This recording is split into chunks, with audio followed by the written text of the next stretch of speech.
आम्ही खोटे गुन्हे दाखल करत नाही, सत्याला सामोरं जाणारं आमचं सरकार आहे। भ्रष्टाचार कोणी केला हे सर्वांना माहीत आहे। मुख्यमंत्र्यांनी विरोधकांना पुन्हा एकदा जोरदार टोला लगावलाय।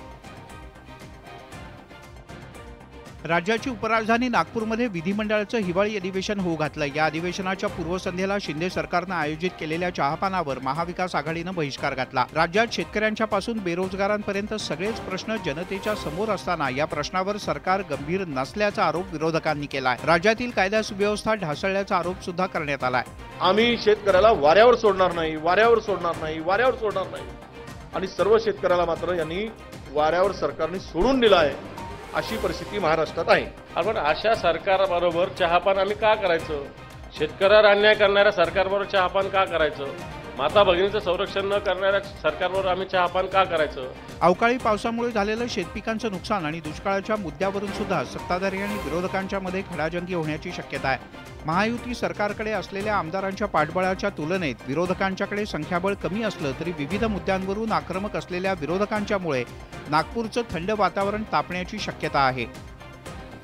चहापान हे विरोधकांच्या सोबत चर्चा करण्याचं माध्यम होतं, मात्र चहापानावर बहिष्कार टाकणाऱ्या विरोधकांसाठी पुढच्या वेळेला सुपारीपान आयोजित करायला हवं असा टोला राज्याचे उपमुख्यमंत्री देवेंद्र फडणवीस यांनी विरोधकांना लगावलाय।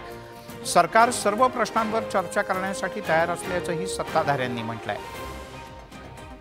हिवाळी अधिवेशनासाठी नागपुरात दाखल झालेल्या मुख्यमंत्री आणि दोन्ही उपमुख्यमंत्र्यांचं महायुतीच्या कार्यकर्त्यांनी जल्लोषात स्वागत केलं। ढोल ताशांच्या गजरात त्यांचं स्वागत करण्यात आलं। राज्याच्या विविध प्रश्नांवर सरकार गंभीर नसल्याचा आरोप करत विरोधकांनी सरकारच्या चहापानावर बहिष्कार घातला। मात्र विरोधकांचे आरोप फेटाळून लावत सर्व प्रश्नांवर चर्चेची तयारी असल्याचं सरकारकडून स्पष्ट करण्यात आलं।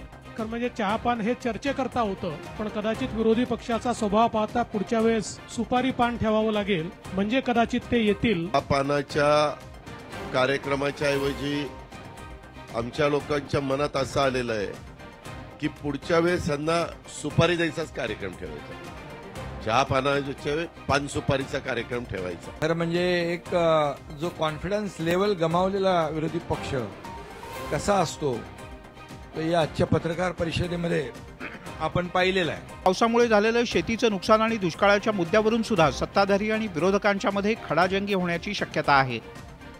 राज्याच्या आरोग्य विभागात पैसे घेऊन बढती आणि बदली केली जात असल्याचा आरोप खासदार संजय राऊत यांनी केलाय।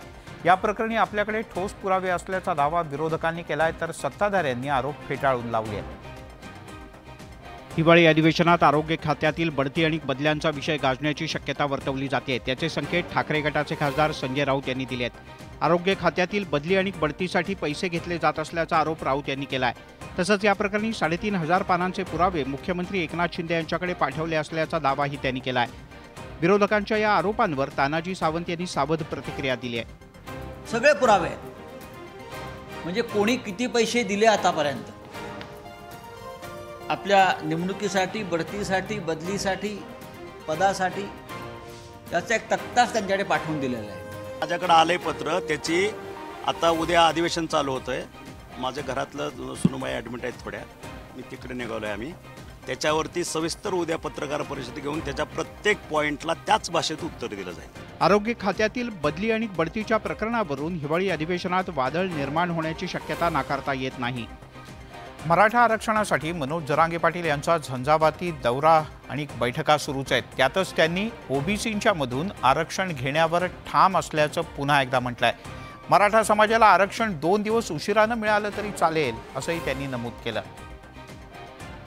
मराठ्यांना सरसकट कुणबी प्रमाणपत्र द्यावं या मागणीवरून मनोज जरांगे पाटील राज्यभर बैठका घेत आहेत आणि सभा सुद्धा।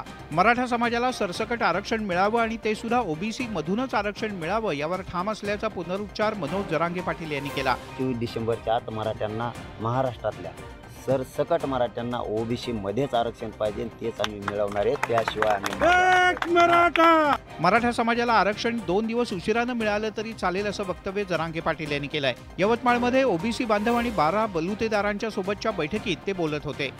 आरक्षण 2 दिवस मिळालं तरी चालतं, पण मला माझ्या समाजाचा विश्वास नाही। छगन भुजबळ राजकीय स्वार्थासाठी जातीय तेढ निर्माण करत असल्याचा आरोप सुद्धा जरांगे पाटील यांनी केला। नांदेड जिल्ह्यातील माहूर इथे मनोज जरांगे पाटील यांचं जोरदार स्वागत करण्यात आलं।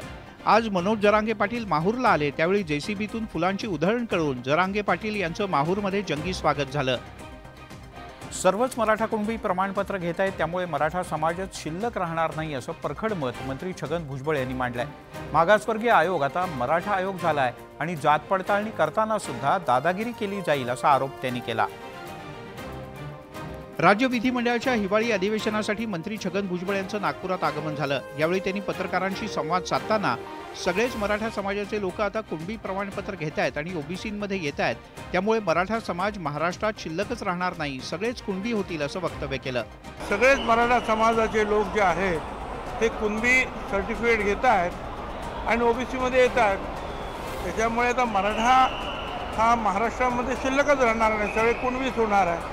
जात पडताळणीच्या वेळी सुद्धा दादागिरी केली जाईल असा आरोप सुद्धा भुजबळ यांनी केला आहे। आता ज्याप्रमाणे दादागिरीनं जे आहे कुणबी सर्टिफिकेट लावतात, खोटी सर्टिफिकेट घेतात, तसंच पुढे सुद्धा होणार आहे। राज्य मागासवर्ग आयोगाबद्दल सुद्धा भुजबळ यांनी महत्त्वपूर्ण भाष्य केलं। आता हे आयोगाचे सुद्धा सगळे लोक राजीनामे देत आहेत, आता ओबीसीचा आयोग राहिला नाही, आता मराठा आयोग झालेला आहे। मनोज जरांगे पाटील हे आपल्या विरोधात बोलतात, कारण त्याशिवाय त्यांचं भाषण कुणी ऐकणार नाही असा टोलाही भुजबळ यांनी लगावलाय। मराठा कुणबी नोंदीचे पुरावे मिळवण्यासाठी शिंदे समिती हैदराबादला जाणार आहे। उर्दू आणि अन्य भाषांमध्ये असलेल्या मराठा कुणबी नोंदी मिळवण्यासाठी हा दौरा केला जाणार आहे। मात्र यामुळे मराठा आरक्षणाच्या कार्यवाहीला वेळ लागेल का असा प्रश्न आता निर्माण झालाय। मनोज जरांगे पाटील यांनी मराठा आरक्षणासाठी सरकारला दिलेली 24 डिसेंबरची मुदत संपण्यासाठी आता अवघ्या 18 दिवस शिल्लक राहिले आहेत। राज्य सरकारनं मराठ्यांच्या कुणबी नोंदी तपासण्यासाठी न्यायमूर्ती संदीप शिंदे समिती स्थापन केली। ही समिती हैदराबादमध्ये निजामकालीन कागदपत्रांमध्ये उर्दू किंवा अन्य भाषांमध्ये असलेल्या नोंदी मिळवण्याचा प्रयत्न करणार आहे। शिंदे समितीमुळे मराठा समाजाच्या कुणबी म्हणून असलेल्या नोंदी सापडतायत। दरम्यान कुणबी नोंदींच्या माध्यमातून मोठ्या प्रमाणात मराठा समाज कुणबी होत असल्याकडे छगन भुजबळ यांनी लक्ष वेधलं। त्यांनी 35 लाख मिळाले ते सरकारी नोंदी, 35 लाखांवरती जवळपास 2.5 ते 2 कोटी मराठ्यांना फायदा होणार आहे। क्युरेटिव्ह पिटिशन करा, आणखी नवीन काय बिल आणा, अरे पण सगळेच्या सगळेच मराठा जर कुणबी म्हणून जर येत आहेत ह्या ओबीसीमध्ये, तर बाकी बाहेर कोण राहणार आहे आता मग? शिंदे समितीला तेलंगणा सरकारच्या जुन्या कागदपत्रांमधून किती कुणबी नोंदी मिळालेत हे मराठवाड्यातील मराठा समाजाच्या दृष्टीने अत्यंत महत्त्वाचं असणार आहे। घटनेचे शिल्पकार डॉक्टर बाबासाहेब आंबेडकर यांचा आज 67वा महापरिनिर्वाण दिन। महामानवाला अभिवादन करण्यासाठी चैत्यभूमीवर जनसागर लोटला। मुख्यमंत्री आणि उपमुख्यमंत्री यांनी चैत्यभूमीवर जाऊन डॉक्टर बाबासाहेब आंबेडकर यांना अभिवादन केलं। भारताच्या घटनेचे जनक डॉक्टर बाबासाहेब आंबेडकर यांचा आज 67वा महापरिनिर्वाण दिन। राज्यपाल रमेश बैस, मुख्यमंत्री एकनाथ शिंदे, उपमुख्यमंत्री देवेंद्र फडणवीस आणि अजित पवार यांनी चैत्यभूमीवर जाऊन डॉक्टर बाबासाहेब आंबेडकर यांना अभिवादन केलं। महामानव डॉक्टर बाबासाहेब आंबेडकर यांना अभिवादन करण्यासाठी लाखो आंबेडकर अनुयायी दादरच्या चैत्यभूमीवर एकत्र आलेत। डॉक्टर आंबेडकर यांचं इंदू मिलमधलं स्मारक लवकरात लवकर पूर्ण करण्यासाठी काम करत असल्याचं महायुती सरकारनं म्हटलंय। यासाठी निधीची कोणतीही कमतरता पडणार नाही असंही मुख्यमंत्री आणि उपमुख्यमंत्र्यांनी स्पष्ट केलं। सर्वांच्या जीवनामध्ये आमूलाग्र बदल घडवण्यासाठी, सर्वांना सुखाचे, समाधानाचे, समृद्धीचे दिवस आणण्यासाठी आपण काम करतो। प्रयत्न तरी आपला असा आहे की पुढच्या महापरिनिर्वाण दिनाला ज्यावेळेस आपण या ठिकाणी येऊ त्यावेळेस त्या स्मारकाला देखील आपल्याला अभिवादन करता आलं पाहिजे। डॉक्टर बाबासाहेब आंबेडकर यांच्या विचारावर सरकार काम करत असल्याचं मुख्यमंत्री आणि उपमुख्यमंत्र्यांनी यावेळी स्पष्ट केलं। यासोबतच या बुलेटिनमध्ये इथेच थांबूया। ताज्या बातम्यांचा ओघ न्यूज 18 लोकमतवर सुरूच राहील।